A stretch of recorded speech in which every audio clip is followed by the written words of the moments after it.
Most leaders today are trying to solve disengagement with perks, with strategy, with systems, while ignoring the one thing human beings are starving for most: belonging. My guest today says that fitting in is actually destroying innovation. It's destroying loyalty. And maybe mostly, it's destroying human potential. He believes most organizations unknowingly create cultures where people amputate parts of themselves just to survive professionally. He says we're not thinking machines that feel. We're feeling machines that actually think. And until leaders understand the hidden emotional code driving themselves and the people that they lead, that they're going to continue creating cultures that look successful on the outside while silently draining humanity out of people on the inside.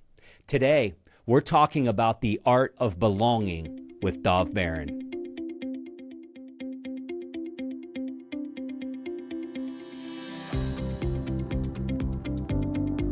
This is the Champion Forum podcast with Jeff Hancher, the forum for leaders, champions, and dreamers.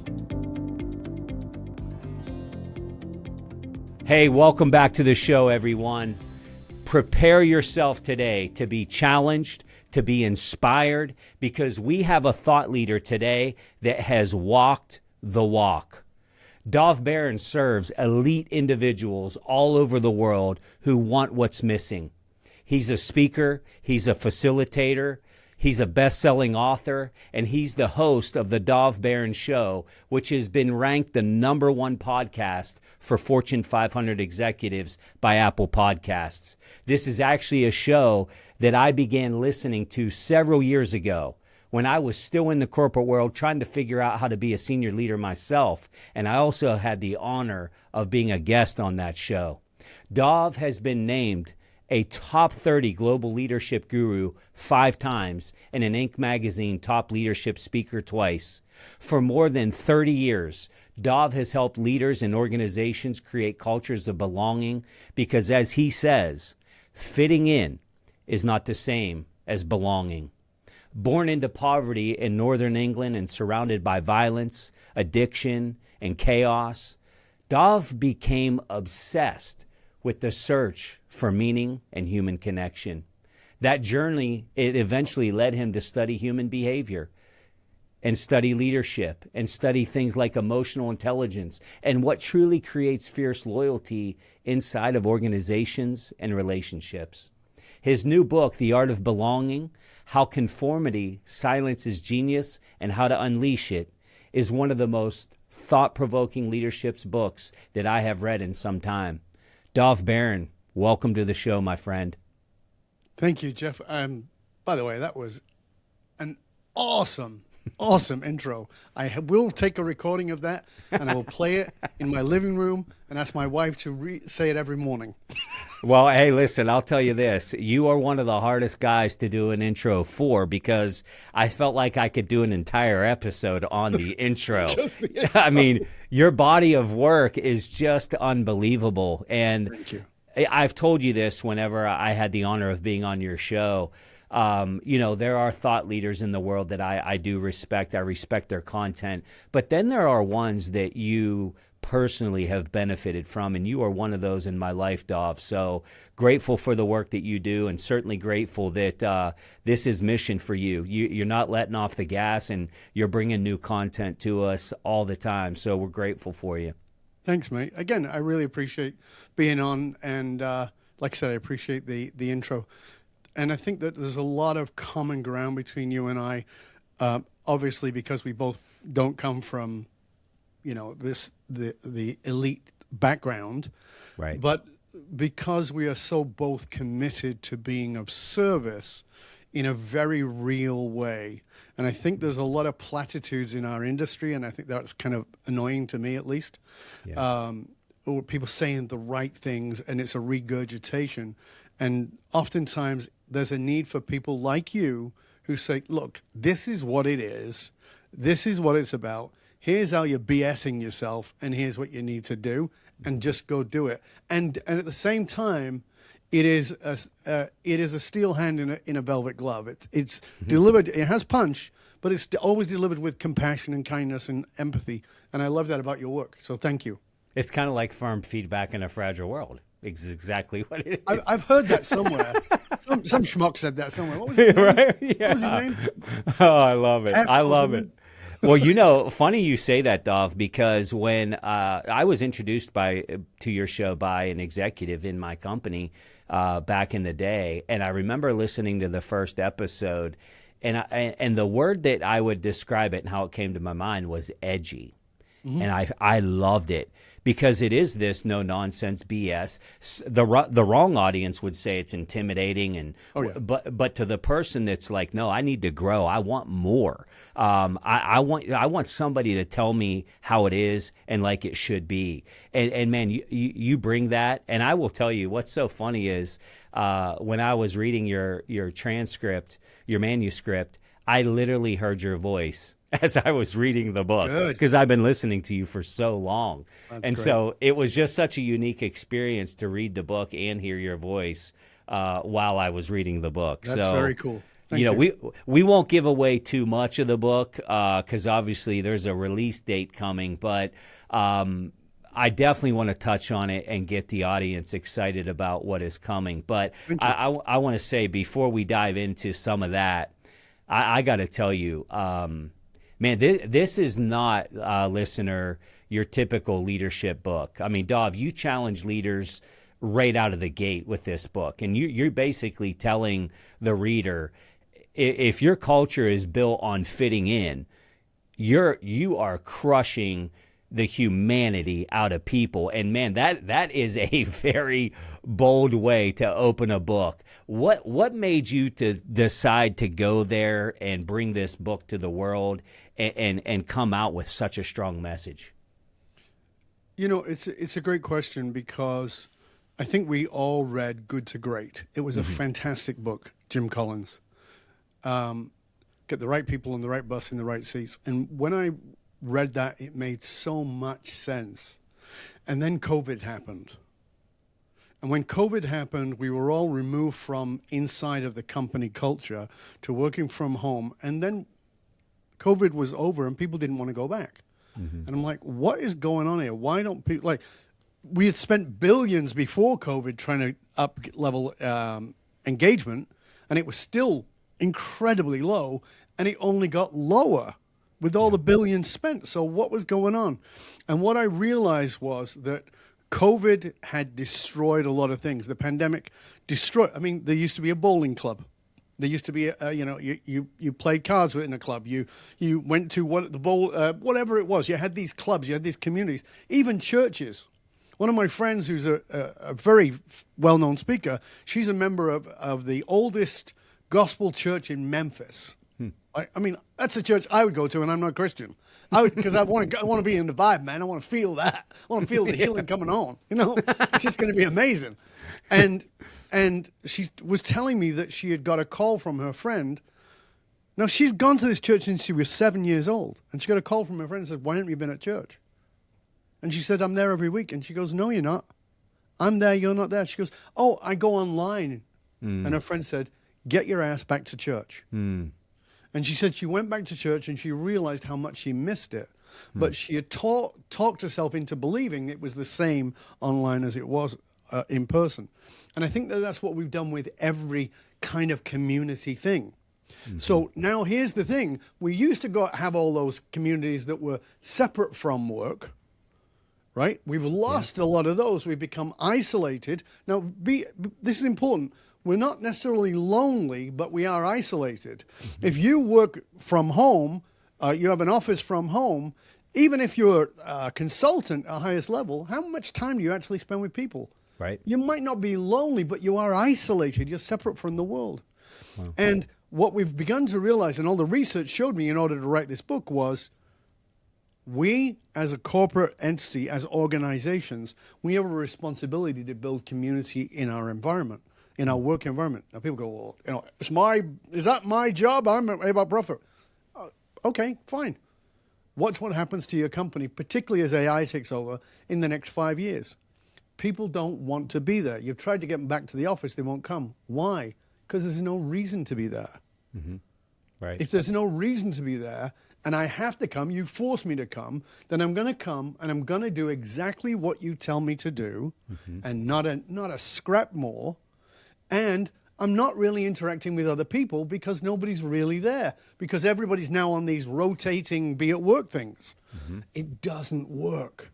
Right. And so realizing that was realizing that people fitting in means that they have to, they put on the blue shirt and the khaki pants, and they go to work and they do what they're supposed to do, but they deny parts of themselves, and they're not having the water cooler conversation. So they're not having the community. This is what we have to have. We have to create that so they go, I want to go to work. I want to be in Jeff's office. Wow, all those people I get to interact with is so cool. And guess what? Bob's having a kid, and Charlie's doing that, and Susan's doing this. And it's like, oh, yeah, now I want to be there. Yeah, that is the high calling, isn't it? And here's what we know. It is absolutely possible. But to your point, like, there's been some resistance along the way, and maybe as leaders, we've kind of lost our way in what really matters most. And I agree with you. There are probably a segment of leaders that are saying exactly what you said, which is that really my responsibility? I mean, my responsibility is to provide good benefits, a fair wage, reasonable working conditions. Like, far be it from me to create somebody's social life. But hey, suit yourself. This is the way that things are going, and I do believe that there is a way to get that balance. Matter of fact, in the book, you say something that really, really hit me. You talked about fitting in kills potential, while belonging unleashes potential. And most leaders, they honestly think that, hey, these two things are really the same. Like, they're synonymous. What's the real difference between fitting in and belonging? And why are so many organizations unintentionally creating this conformity instead of connection? And you said it yourself in the question. The difference is conformity versus connection. That is the distinction. So let's just be clear about what this means, because if I have to conform, you're asking me to disenfranchise parts of myself. You're asking me to eliminate parts of myself, hide parts of myself. And your question, just for whoever you are as a leader right now, you've got all this stuff in your head about how things should be, and that's great. Enjoy. Good for you. But is that relative to the time you're living in? Well, it's not my job to create a social environment. Okay. Well, it wasn't anybody's job to say it's wrong to employ children, in 1890. Are you going to move with the times or not? The fact of the matter is, human beings have evolved, and we know better what we want, and you have got to facilitate that. And here's the key. If you want to be profitable, if you want to make your company work, you have got to step into that. You've got to recognize that there's a different demand now.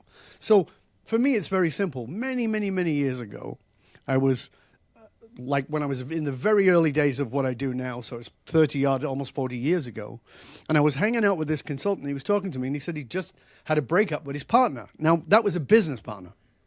And I said, oh, why? Because I knew his business partner too. And he said, I said, Kerry was a great guy. What was the problem? And he said, he was constantly pissed off at me. And I said, why? He says, well, because Kerry was one of those guys who came to work at 8 a.m. and stayed till 7 p.m. every day. He goes, and I would come in at 10 and leave at 3 or 2. And he goes, and he just kept saying I was lazy, blah, blah, blah. And eventually it all blew up. And I said, and this guy said, I said to Kerry, let me ask you a question. Am I not doing something other than being here? Is there some part of my share of the workload I'm not doing? And Kerry said, that's not the point. You're not here. And he said, that's when the point where we realized the relationship was over, because one was equating time, the other was equating quality. And so it's the same thing with your people. I don't care if you work for me. If you come in a dress and a full beard, I don't give a damn. It's none of my business. Enjoy. Do when you feel the breeze up your skirt, enjoy. That's your business. Can you do the job? And can you get along with everybody else? Can you be respectful of other people and how they are? And can you build camaraderie? And can I facilitate that? So if I can facilitate that, you want to come because now it's like, oh, this is a great place to be. Now, on top of that, if I've got to fit in, I, the employee, have to fit in, what have I got to push down? What have I got to deny? So one of the things when I go into a company, I'll say, give me your 5 top people in any part of the business. And they go, okay. So I sit down with them and I say, where are you just knocking it out of the park? And, of course, these are the top people. So they're knocking it out of the park in sales or whatever it might be, right? I go, it's fantastic. What do you wish you could do on top of that? And they go, well, I'm good at that. And I go, no, what do you love to do aside from work? What do you really enjoy? Oh, I love gardening, or I love knitting, or I love baking. And I go, what if you could do that at work?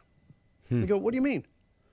I go, what if there was an afternoon once a month where you could teach other people who are interested in that how to do that thing? Would you? Oh, I'd love that. And get paid? Yeah. Watch how much better they get. These are your top 5 people. Watch how much better they become. And watch how much better everybody who comes into their classes becomes. Now, what if you did that across the organization? What if you said, what is your thing? What is it you want? Maybe you're not great at it, but you'd love to learn how to do. You'd love to learn how to do animation. You'd love to do how to do AI. You'd love to learn how to bake, whatever it is. Or you already love that and you teach it to others. What you've got now is a community where people want to be there. They love each other. They love the environment, and they don't feel like they have to disenfranchise something. And now they're working for a company who facilitates that in them. So I now have fierce loyalty for this organization because they really make room for me as a whole. Yes. That's the key. I love this, Dov, because not only is it good for that employee that's, teaching people how to play bridge or whatever it is, but the other employees are seeing a human being. Like, Exactly. Oh my gosh. I'll give you an example. This is kind of a funny one, but I have an executive forum. We got about 50 members, and these are senior leaders or founders. And, this is a room you step into, and the business discussion is very rich. And we're talking about marketing strategies and AI and all of the things. And it's healthy and it's good. And I would say the relationships are strong. Keep in mind, this isn't a business. This is a community that people don't have to be in, right? But what I've been doing prior to our live events is having these dinners, maybe 8 to 10 people at a time. And I've been asking a question around the table at these dinners of what's a hidden talent that you have that none of us would ever know about?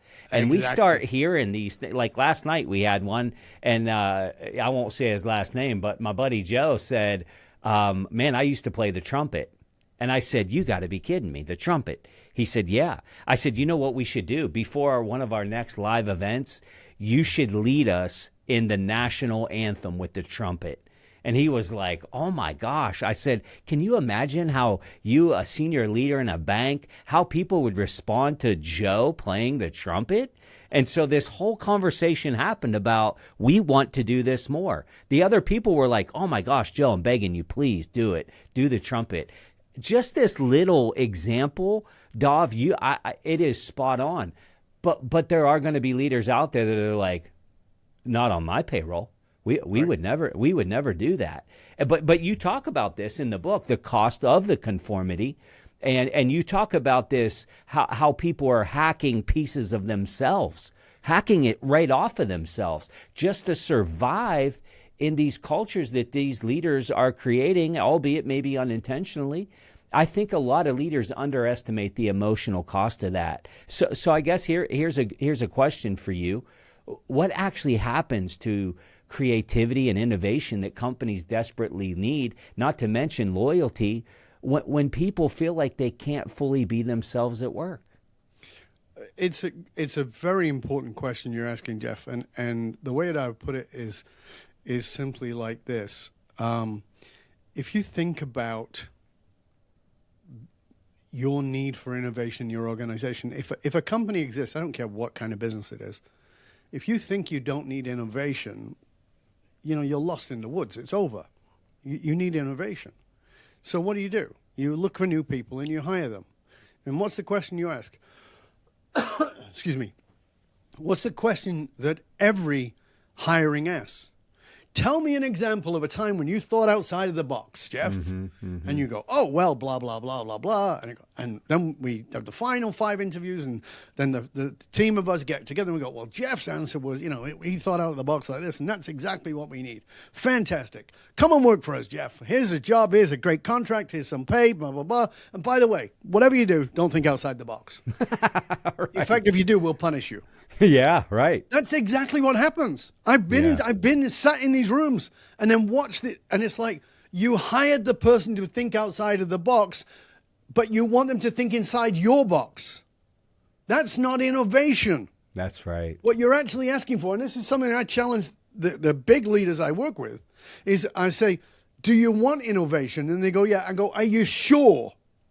And they go, yeah. I go, do you understand that innovation is destructive? And they go, what do you mean?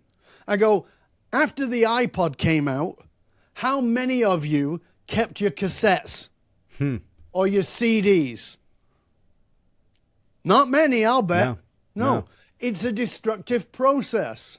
And the problem is, if it's an innovation inside of your company, it's got to destroy something in your company. So you've got to be willing to give it up. So what you're actually saying is when you want innovation, is what you're really saying is, I want a tweak. Something that a new shiny little bow we can put on our thing to say that it's different. That's not innovation. That's not innovation at all. And if you want to bring people in who are going to innovate, you got to give them a couple of hammers. And it's like, what are we going to break here today? And it doesn't have to be on a permanent basis, but it's like, okay, we have this system. It works very well. If I was giving you the key to break it, what would you build instead? Now, it can be a skunk works. It's not like, okay, to tear down the organization. It's a model. And you go, okay, well, we could do this and we do this. Well, what would that, it would take this and we take that. What would be the payoff for that? It would be this. Now, would that be a rough transition? Yeah. They tell you no, but it would be rough. Of course it will. But it's going to put you at the upper end. I think it was 72 line items that Apple had when Steve Jobs came back. That's right. And he cut it down to 5. Yep. Right, 5. Can you imagine how many people were freaking the hell out? Especially our research and development, probably. Right, exactly. Yeah. But it's like, what is the innovation? Now, if I show up and I've got to think inside of the box, I can't go there. I can't go to the innovation. So you suffocate my innovation. You suffocate my creativity because I'm just going to fix inside the box. And why? Because this is important for everybody to understand. The human brain, as you know, neuroscience is my thing. The human brain is not designed for happiness. I have to follow your passion, follow your happiness. Yeah, whatever. It's not going to work. Why? Because your brain isn't designed for that. Your brain is designed for survival. Just like you were out in the savannah in the day and you just went, oh, okay, we're listening to every sound. We've got to survive. It wasn't, oh, well, if I sit under this tree, I'll be happy. That wasn't it. It was like, if I sit under this tree, I could get eaten by the lion, so let's just pay attention. It's survival. So if it's survival and I come into an environment that feels like a threat, if I bring my innovation forward, that I'm going to get my leg slapped or the boss is going to steal my idea, then I'm not going to do it. So you've now strangled the innovation. You've strangled the creativity in order to have people wear the right colored shirt and the right colored khaki pants and look the right way. As opposed to, please show up and bring all of yourself to work. Bring all of yourself. That's what we have to understand. And we've forgotten it. Yeah, I think it's true. And I think what it boils down to, I want to think the best of people, especially leaders. And, I always want to believe that maybe what we're talking about today, Dov, is maybe leaders just need to be more self-aware. Because, of course, if they're listening to your show or my show, we already know that they're the best leaders in the world, right? But there's a level of self-awareness, and some people just lack it. There's areas of my own life that I'm sure I lack some self-awareness. But I think that has to be a baseline for this innovation, for this bring your whole self to work to really happen. Because without self-awareness, there's really no buy-in. And again, you break this down pretty well in the book when you talk about the mirror principle. The mirror principle, yeah. And when I remember dog-earing the page, if you will, highlighting an area and went back to it, and you said something profound as it relates to this self-awareness and know, like, if we're not aware, we can't move forward. But you said you don't live in the world, you live in the mirror. Yes. And that's a deeply confronting idea for leaders.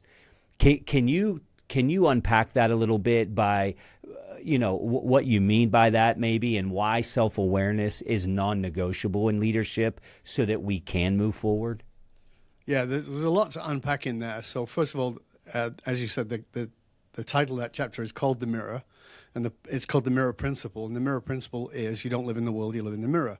Everything you see is a reflection of some part of your own psyche. And you go, well, I'm not like that. Yeah, really? Maybe you want to take a deeper look. Right? You need self-awareness. Yeah. You need self-awareness. Now, but there's also a proviso there. And the proviso is this. Self-awareness is not enough. You can look in the mirror and go, oh my God, I'm 40 pounds overweight, and still eat donuts. Self-awareness is not enough. Self-awareness is step one. Yes. You can't go anywhere without the self-awareness. But if you not have self-awareness plus action, you ain't going anywhere. All you are is a really well-informed idiot. Right? You just, because that's the key, is what am I going to do with this? And I will tell you, there are some places in my life, fully owned, that I'm a self-aware idiot. I know really well what to do, and I'm not doing it. And I know I'm not doing it. Now, the question then becomes meaning. This is really important. I want everybody to get this. Meaning. Underline that word in your brain. Meaning. There's an architecture of meaning in every human being.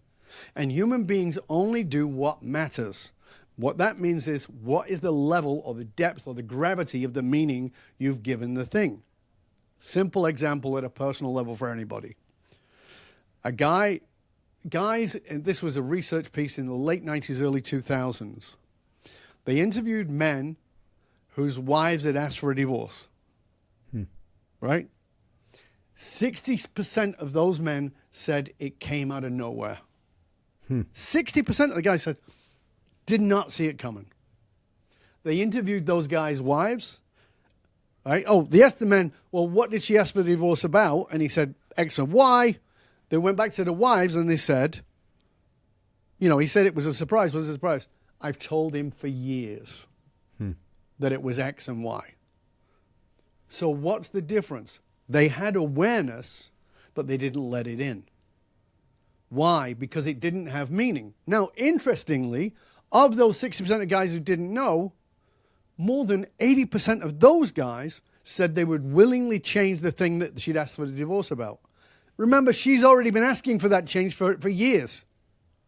What's the difference?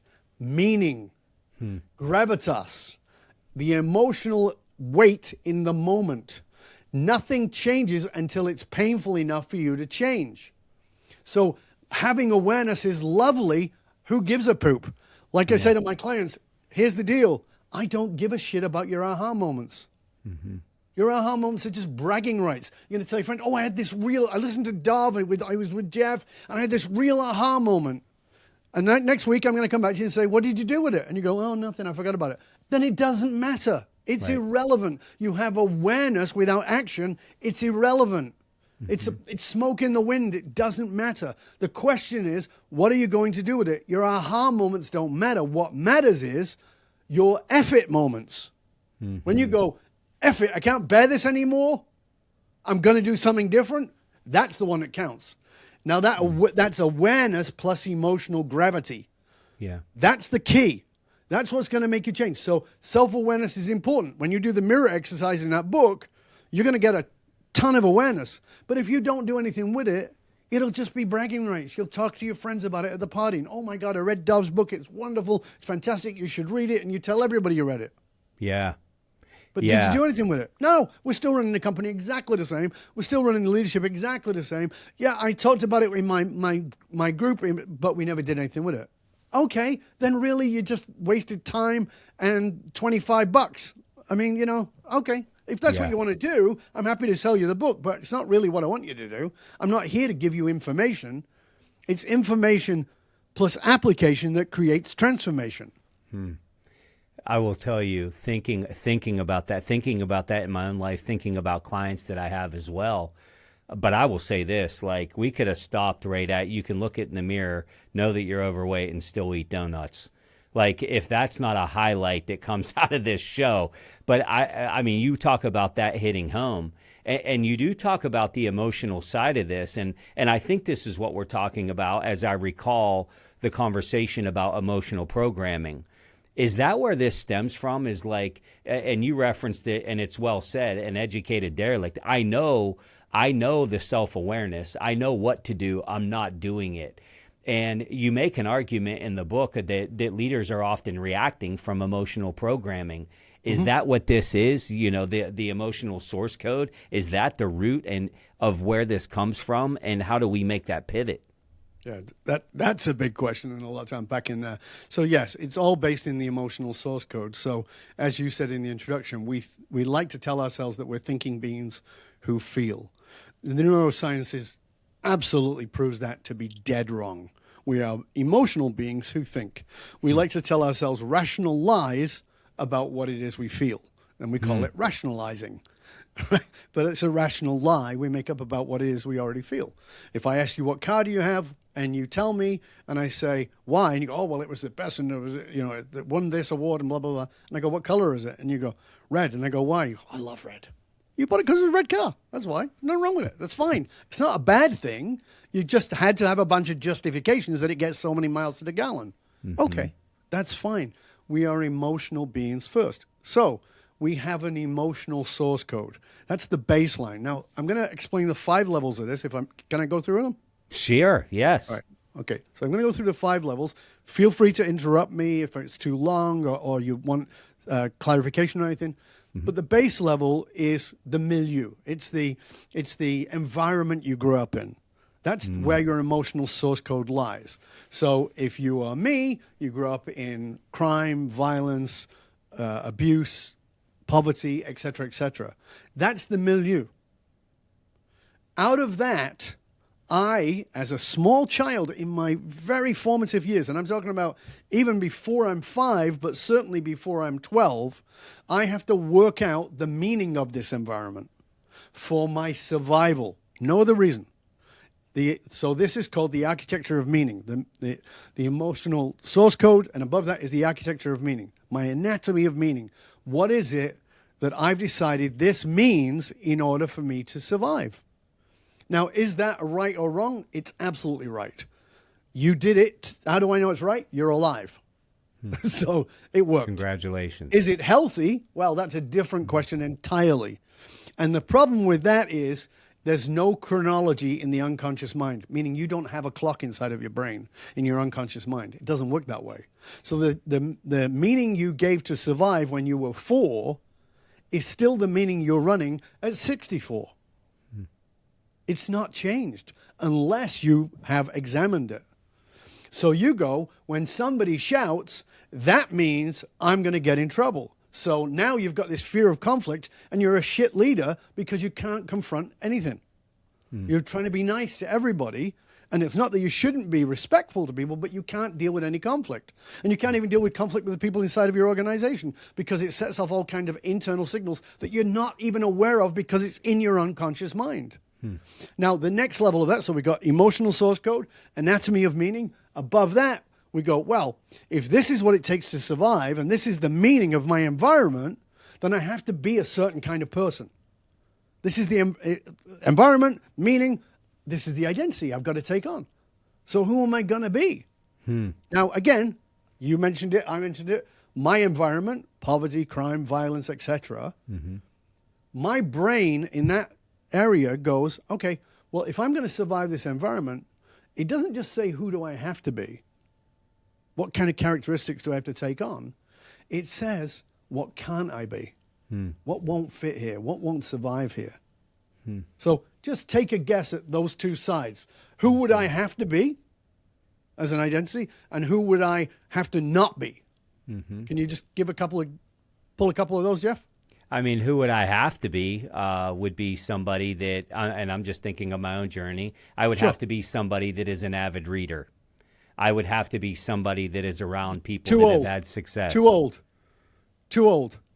I want you to go younger than that. Think about being a child in that environment that I've just described. What parts of myself am I telling myself I can't be? And what parts of myself saying I have to be? If I'm going to survive this environment, I can't be that. If I'm going to survive this environment, I've got to be this. Well, if it's in an environment that you described, I would have to be quiet. I would have to be somebody that was submissive, so maybe I didn't get hit or yelled at or whatever it might be. And so I'm gonna be seen, not heard, so that I can just get out of the chaos. Right. That's what I would have to be. Right, and those are great examples of exactly it. Now, so this is what we do. So in my environment, I was a very naturally creative. I was artistic. I was spiritual. It was like, no room for that. You can't be that. Right? Can't be any of that. So that becomes disenfranchised. Yeah. It moves into the shadow part of my psychology. I'm not aware of it anymore. It gets boxed away. Now, those boxes leak, but it gets boxed away. But I say, well, who do I have to be? Well, this is an environment of extreme violence. I got to be tough. That's right. I got to be tough. Mm-hmm. So I have to learn. So I became a boxer, a martial artist, a bodybuilder. I learned how to do all those things. Now, am I tough? No, I'm actually not. I'm a big softy, but I look tough. I mean, look at this face, right? This is, I've got resting asshole face. I look like I would be in a fight with you, but I'm actually very gentle and very soft and very loving. But I can be very aggressive because that's in the system. It's built in. Oh, yeah. And this is what people don't understand, is that I can be either side of it. I can be incredibly loving and compassionate and soft and all those things. And I can also be fierce. And that's part of my gift now, because I brought back the softness. I brought back the kindness and the compassion from the disenfranchised. But we build this identity. Now, here's the thing to understand about our third level. Our identity is the number one human addiction. Not cocaine, not heroin, not anything you could think of. Neurochemically, the number one addiction you have is identity. Somebody threatens your identity, and you will guard it with your life. Sure. Even if it's a crappy identity. Mm-hmm. Right? So here's true. You go, I went to this training with Dov led. It was fantastic. And I really realized that I've got to do this. And you go home and you're telling your wife or you're telling your husband or you're telling your kids or you're telling your friends, and they go, that's not you. And you go, yeah, you're right. Why? Because you protect the identity. Because you sold them the identity. They're validating it back to you. So what do? You abandon the thing that you know is actually good for you, that actually is part of you, but it's hidden in the shadows. It's been disenfranchised. And so you protect the identity. Now, people think, if I ask the question, what's the most important thing in life? People will say, well, life itself, surely. And the answer is, well, that would be true, except for, well, how do you justify when somebody straps a bomb to themselves and blows themselves up? That's identity. Right. The identity of being a martyr is more important than actually life itself. We will die for the identity. Wow. And this is how like generational issues happen. Because Absolutely. It becomes part of your identity, and you're like, well, this is just how it's always been. And so this is the environment. This is what I know to do. Absolutely. And what's more is that we're living in that world today of political divide. Is I am MAGA. I am left. Right. Why? No, you're not. You have beliefs that align with that, but that's not who you are. Mm-hmm. It's like, well, who am I? I'm a Christian. No, you're not. That's your religion. Well, I'm American. No, you're not. That's your nationality. Right? They're not actually identifications of who you actually are. In essence, they're things you've taken on. You were born in America, but, as Chris Rock said, you could have been born in Africa. You just happened to fall out of a womb in America. So you go, oh, I'm American. Well, that's not who you are. That's simply an identity. So once you understand that, you can start challenging that identity and look at, well, what have I disenfranchised? What can I bring back? Now, if you've got the identity built in and that's locked in and you're fierce about it, then you go, well, if I'm going to be this person in order to survive, because I've got this meaning mechanism, okay, if this is who I am, Well, then at the next level, what do I have to believe? What have to be my values? Because values are nothing more than paradigms of beliefs. There are collective beliefs that come together to create values. Well, I got to believe this. I got to have that. I'm a Christian. I'm a Jew. I'm a conservative. I'm a liberal. Whatever it might be, because this is my identity. So these must be. Not really. You've taken those on, and you're now fighting with people about these beliefs and values that are really not yours. They're attached to an identity that you manufactured in order to survive the environment. And as a result, you have these behaviors, and so you stormed the Capitol, or you did whatever it is you did. Not because you're a bad person, but because it was in alignment with these things. With your identity. So we try to change ourselves by changing behavior, and we're upside down. Yeah. Behaviors don't change unless you look at beliefs and values. Beliefs and values don't change unless you look at identity. And identity doesn't change unless you look at why you're still trying to survive like you're 7. This is the work that I do with these very high-powered individuals who want to understand. And, you know, I got some wonderful feedback last week when one of my clients said, you know what I love about working with you, Dov? And he goes, what? He said, I don't pay you for the value in the sense of this is what you gave me and I'm paying for the hour, or this is what you gave me and this is what I can do. He goes, you see what I can never see. And I said, here's the key. It's not about me, but this is the thing about all of us humans. No one is objective in a subjective reality. It's true. And so I certainly have a bunch of skills, and I apply my polymathic knowledge to seeing those things and revealing them to you so that you can see that there are things you'll never see. It's not because there's anything wrong with you, but you're embedded. Yeah. So you can have an awareness of those things. You can always, and by the way, my clients will always say to me, you know, Dov, I kind of knew that. And I go, fantastic. And they go, what do you mean? I go, that's where I'm going for. I'm not going for, oh my God, Dov, you're so brilliant. I'm going for you saying, I already knew that, but I was in denial of it. Well, you know, That's the transformation. And the thing that's so, I don't know if the word is scary, but why this is such a challenge is, especially in the day of the algorithm, is whatever you feed the algorithm is what it's going to give you. And so there's nobody saying, I don't know if your way is correct.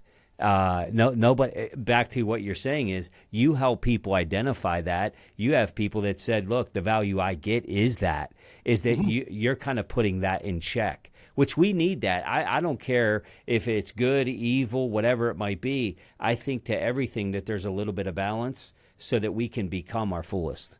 That's the opportunity.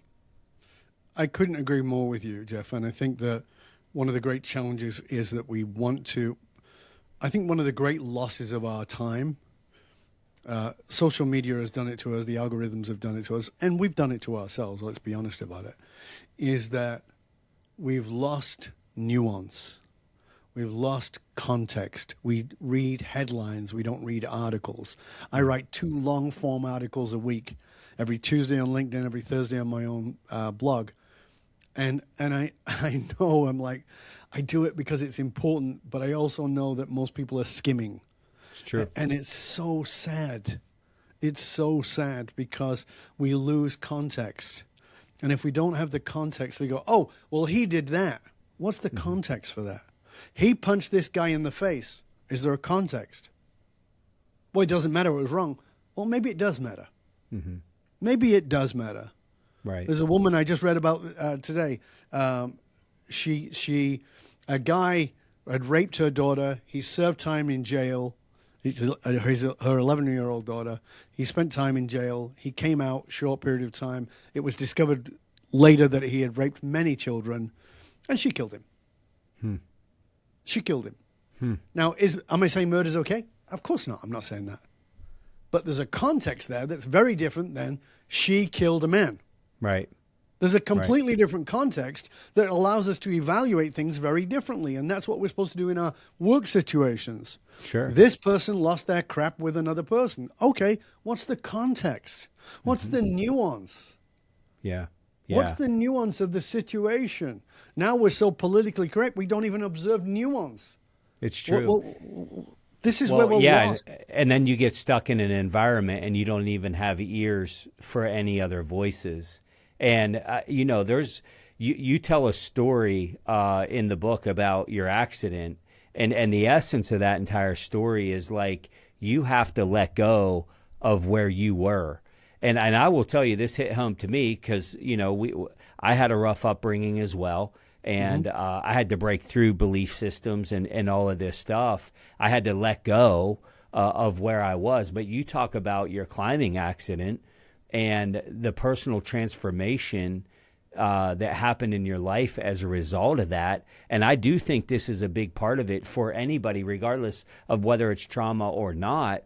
Can you maybe give the listener a glimpse into that and tell us, why you believe transformation requires what you call this death to ego for leaders? Because even back, self-awareness alone isn't enough.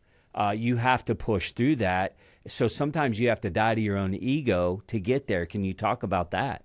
Yeah, thank you for asking. If you'd have asked me 5 minutes before I fell, so just for those who don't know, in 1990 I fell 120 feet, or approximately 120 feet, while free climbing. That means climbing without ropes. 120 feet is about 12 stories. So falling off a mountain while free climbing. And if you'd asked me 5 minutes before I fell, was I a very self-aware person? Hell yeah. I was one of the most self-aware people, at least I thought, at that point. If you had asked me, is my life on purpose? Is my work on purpose? Yes, I was more successful than I'd ever been up until that point. As I always say, I knew I was successful because I drove a big American car. I drove I drove a Ford LTD that did gallons to the mile, not miles to the gallon. Hey, say less. And the reason I knew that was because as a poor kid, if I saw an American car, in my brain, that was automatically, because I was born in the UK, was somebody obviously who was incredibly wealthy. So that was just an equation in my head. It wasn't truth. It was meaning, right? Like we talked about that second level. So in my brain, I have this car. Clearly, I'm successful. And I was booked on media 6 weeks in advance. You couldn't get to talk to me for 6 weeks in advance. It was, it was going fantastic. And then I fell. And in the process of that fall, it wasn't an accident. I don't ever use that term. I'm not saying there aren't such things as accidents. I'm saying that's not how I look at what happened to me.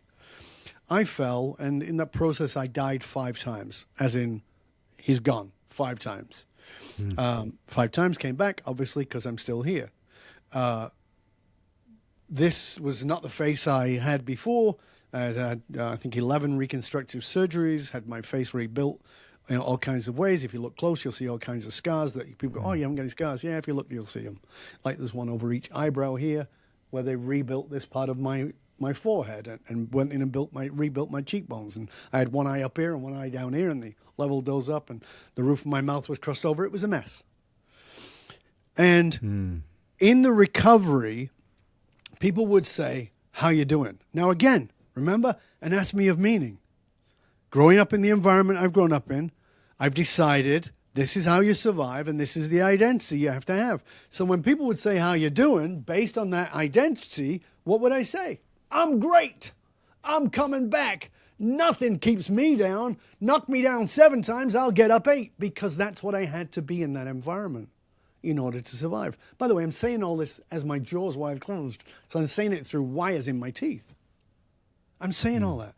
Is it true?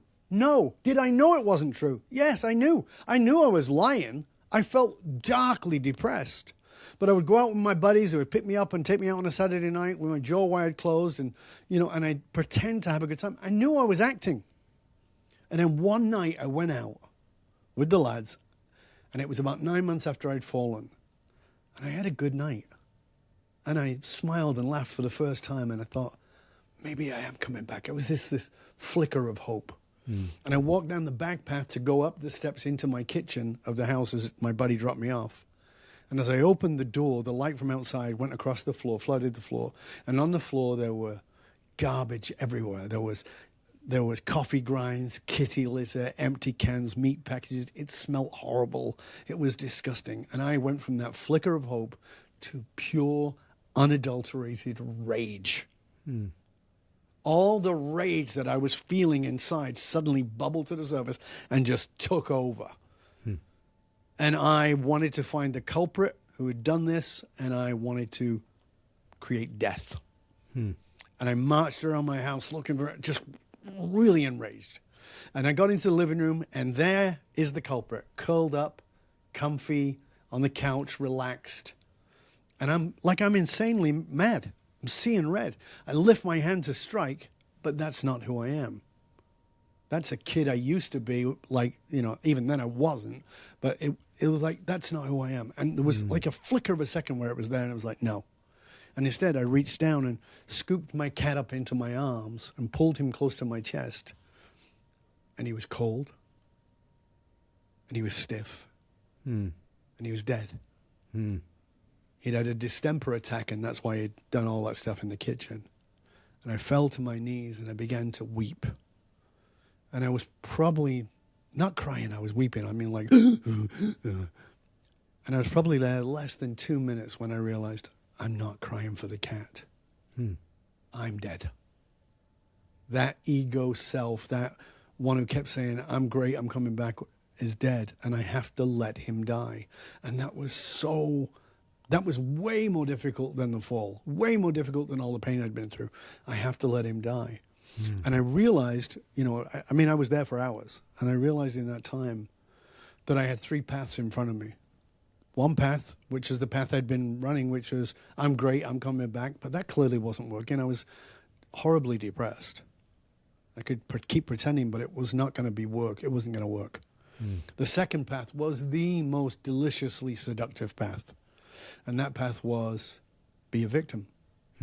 You had all this potential, Dov. You were doing all these things. It wasn't your fault. It was the line from On the Waterfront. I could have been a champion. It wasn't my fault. I'm a victim of circumstance.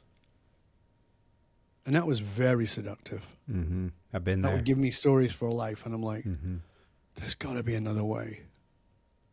And I stayed there for a long, long time and realized the only other path was to find why I was here on the planet. Now remember, I was already teaching. I was already teaching all over the world, traveling, speaking on radio, TV, newspapers, doing all that stuff, right?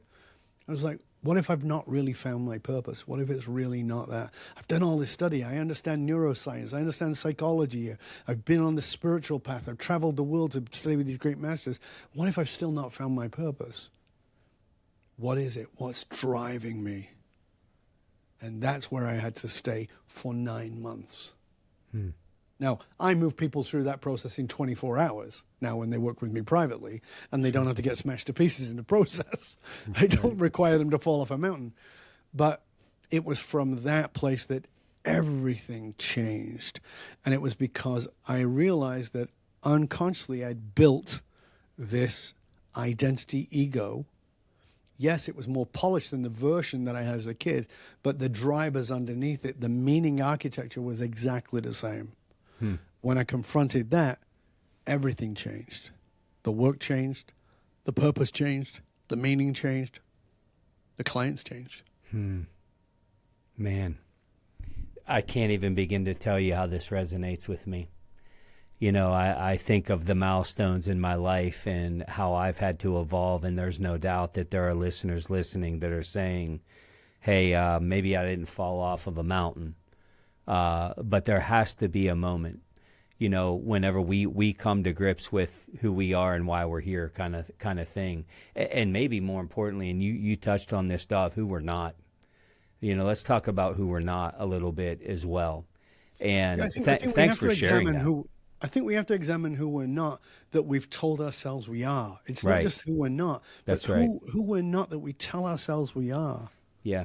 Right? Yeah. So Yeah. who are you not that you like you can hear it as a lie even as you say it. But you're like, I just don't know how to not be that. Right. That's where self-awareness takes another leap. Yeah. It's when you go, this is a lie. Yeah. So in my work, one of the questions I'll ask, and I have a couple of clients who brought this up to me all the time, and they say to me, I will look at them, there's a part in the work where I look at them and I go, what's the lie?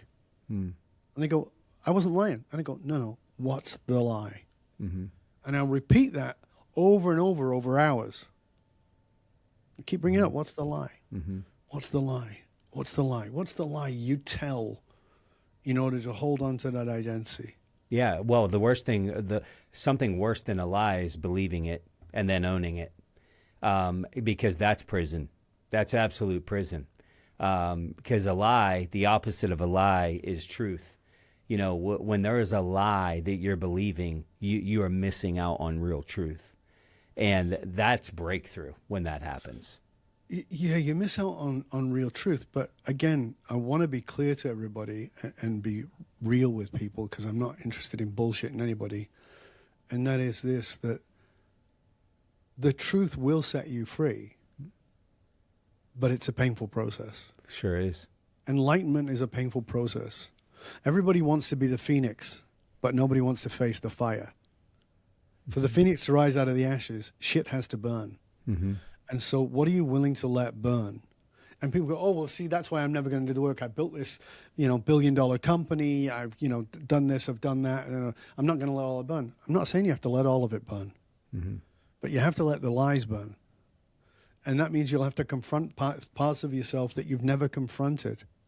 But as a result, you will be a better human, but you'll also be a better partner with your relational partner, business partners. You'll be a better human in every possible way, and you'll have access to things in yourself that you've been so denied, that have been partitioned away from you, that bring you such joy. Mm-hmm. And the simplest example I can give you is this. I have 6 grandkids, the youngest of which are 3 and 5. And, if you see my Instagram stuff, it's lots of professionals, but there's also lots of stuff with the girls, with the 2 youngest. They're around us all the time. And there was a point when I phoned my daughter. My daughter lives in Australia. My daughter, my son-in-law, my 3 eldest kids live in Australia. And I said to my daughter, I have to apologize. And she's like, Dad, we've been through all this. We did therapy. We got it. It's okay. I've forgiven you. And I said, no, I understand that. But I've got to apologize again. And she goes, okay, why? And I said, have you seen the videos with me and Zara? Zara's the one who's now 5. And she goes, yeah, this is when she was 2. And I said, I want to apologize to you because of that. And she goes, why? They're beautiful. I love those videos. I love watching you with her. And I said, because I couldn't be that man. I wish I could have been the dad that I am as a grandfather. I wish I could have been that man. But I was so caught up in who I thought I had to be. I was so caught up in trying to make a buck, make a name for myself, do the things that I thought were the right things to do that didn't matter. And I think it's so sad that we, and by that I don't mean me and you, I mean humans, we have to wait until it's too late. And so there's a cost to living in your truth, but there's a hell of a cost to living in the lie. So good. So good. And talk about breakthrough, talk about fulfillment, talk about contribution. And, this is a theme in the book. You challenge us in the book to stop performing, Yes. which is what you're referencing basically, and start living in an authentic way. And I think this is a great way for us to close out our time together by asking you this last question. If a leader is resonating, they're realizing that they've spent years building a culture of fitting in instead of belonging, or maybe they were like you were when you started out, or how I was when I started out. What's the first step they should take tomorrow morning to begin this new journey and this new path? I think you have to start with the basic question, which is write down all your strongest characteristics. Just make a list of them, right? And say, what's the opposite of that? So I'm honest. Okay, what's the dishonest? Okay, whatever it is, right? I'm generous. Okay, stingy, whatever it is. And then ask yourself a simple question. This is just for you. Nobody else is going to know. It's just in your journal for yourself. And say, okay, how does the opposite show up? Well, it doesn't. No. Pretend it does. Give yourself room to say it does. Look at those parts of yourself that are disenfranchised. They're in the opposites, right? Look at that So your self-awareness is not about self-awareness of what's great about you or what's crappy about you, but understanding that the two things coexist. One is on the surface and one is below the surface. So, very simple example. I remember reading about someone who had committed a murder. This was when I was 23 years old. And I just read about this, and it was somebody, they'd murdered somebody in a community that I knew. I didn't know the person, but I knew the community. And I went and was sitting with my teacher, and I showed up pretty pissed off. My teacher was Pathasariji. He was the dean of the Vedanta University from Bombay. And he said, "Why are you upset?" And I said, "Well, I just read about this murder. I'm very upset, blah, blah, blah." And he said, "Why? Why are you upset?" "Why are you not upset?" Right? And he said, "I'm going to give you a mantra," which was his thing. He'd always give me a mantra. "This is the mantra for you to walk around with for 2 weeks." And the mantra was this: "The murderer lives in me." I was like, "What? I'm outraged. The murderer does not live in me." Right? Because I'm 23 years old and I'm right. Mm-hmm. But, I really did trust him, and I followed him, and I went and I walked around with this mantra: "The murderer lives in me, the murderer lives in me," which was very difficult. No kidding. Right? Incredibly difficult. I came back a couple of weeks later, we're talking, and he said, "How did the mantra go?" And I got a big smile on my face. And I said, "The murderer lives in me." And he said, "How?" He wasn't going to let me off with recognize it. He goes, "How?" I said, "I've murdered my dreams. I've murdered other people's dreams. I've murdered other people's ideas. And given the right circumstances, I guess it's possible that I could actually physically do that." That moment gave me a depth of compassion and empathy, not only for the person who could do those things, but to look at what might be the meaning that they do that thing. Again, back to nuance and context. It gave me that depth of compassion and empathy. But it also gave me a way of understanding myself in ways that I would normally just judge as right or wrong or black or white, instead looking at that. So I can look at I have friends who are MAGAs, and I look at them, and my friend, "How can you talk to that person? They're an idiot." I'm like, "No, they're not. But they support blah, blah, blah." And I go, "Yeah. Do you think that's all they are? That's your judgment. That's not all they are. There's more to a person than their political views." I've got friends who are on the far left, and they go, my right friends go, "How can you?" One of my best friends is a Donald Trump supporter. I'm not, by the way, I own that. But we have wonderful conversations. He's one of my best friends. We don't politically agree. So what? Do we have political conversations? Yes, we actually do. People go, "We shouldn't have them." Yeah, we have them. I don't have to agree with him, but I can hear him. Sure. And what's great is because he's my friend, he can hear me. And what do we leave with? Maybe a minuscule shift on either side that allows us to be there. This is what we've got to do if we're going to grow. And this is what you've got to do if you're going to build a culture of belonging, is make room for people who don't agree with you. That means you're making room for innovation. You're making room for creativity. And that is only possible if you're willing to stay curious. Now, if you ask the most successful people in the world, "Are you a curious person?" they'll all say yes. But are you really? Well, yeah, I am. I ask questions all the time. No, that's not the same. If you're asking questions based on your premise, if you have a presupposed answer baked into your question, you're not being curious. You're looking for validation of what you already believe. Can you be curious enough to hear something that you completely disagree with? Right. That's where it happens. Right. Because Man, you've got to stay curious, my friends. You've got to stay curious. It's so important, and probably now more than ever. I've never seen, and I haven't lived forever, but I haven't seen a more divisive time. And you don't have to, look, politics, we could talk hours about that, but it goes beyond that, whether it's politics, whether it's religion, whether it's to vaccinate, to not vaccinate. I've seen families destroyed over how they vote. And so the timing of this book and your work, Dov, it's powerful. Dov, this conversation is powerful. Listener, the book, The Art of Belonging, how conformity silences genius and how to unleash it. Honestly, this is one of those books that it doesn't just challenge how you lead. It challenges how you see people.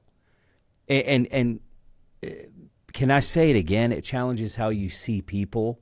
Because leaders, we got to get beyond the balance sheet. We got to get beyond the KPIs and the turnover and the quiet quitting and the quiet cracking, and we got to be challenged on how we see people. And look, self-awareness that Dov talked about. We got to be challenged on how we see ourselves and how we define success. Dov, can you tell us about the book? How do we get the book? How does the listener connect with you to maybe get a level of support from you or your content? Thank you for giving me the opportunity for that, Jeff. I do genuinely appreciate it. Of course. You can find the book at dovbaron.com, where you can get on the wait list for when it's released. So there'll be a little form there. You can put your name on it. We'll make sure that you get notified as soon as it's released. So that's on dovbaron.com, dovbaron.com. My podcast is The Dov Baron Show, as Jeff mentioned. There are, I don't know, about 2,000 episodes on there now after all these years. And I also, every Wednesday, I do a separate podcast on that same channel called The Polymathic Perspective, which is just me, like it's usually just Jeff, but it's just me talking about what's going on in the world from a polymathic perspective. That means whether it's global economics, whether it's geopolitics, leadership, psychology, neuroscience, there's all kinds of things. It's cool stuff, and it's, again, shortcasts. My blog is on dovbaron.com. You'll find it under Curious Chronicles. I also write for LinkedIn every Tuesday, and I have a YouTube channel with about 2,000 videos on it. You can find that there. Again, just look for Dov Baron. I'm everywhere, probably 3 places. I'm on Instagram and all the other places at Dov Baron. However, I'm going to say something radical, and that is, you can write to me personally. I do respond personally. Dov, D-O-V, at dovbaron.com. And I want you to write to me and listen. I said I've had a podcast for a long time. I know, Jeff, what you put into this. People have no idea. They have no idea. Podcasting is a stupid format because it's not really very interactive. We don't really know. I've got all these millions of downloads, and who tells me anything? I don't know. So I'm kind of hoping it's good. We get them, but it's minimal. Mm-hmm. Please write to Jeff.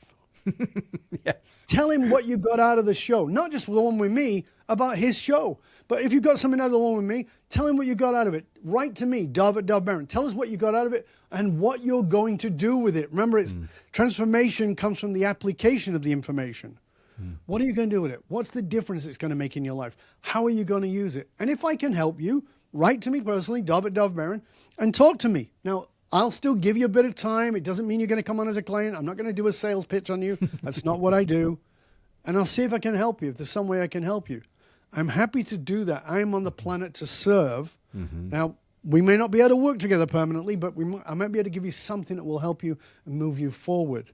But I want you to let Jeff know what you got out of it. Let me. And the other thing I want you to do, go to Apple or wherever you're listening to this from, or you're on YouTube, whatever it is, and hit subscribe.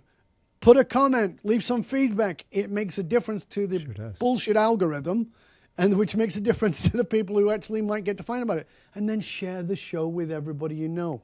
Please. Yeah. Dov, well said. And grateful for you. And listener, I can tell you everything that Dov just closed with, it's absolutely true. Dov is a good man. Dov is a good man beyond the good content that he's been giving us for years and years and years. So Dov, thank you so much for being here. And to the listener, I hope the episode challenged you to think differently and lead with greater impact. If you haven't already, you got to register for the show notes. We have these for each episode. You can go to the website homepage, jeffhancher.com.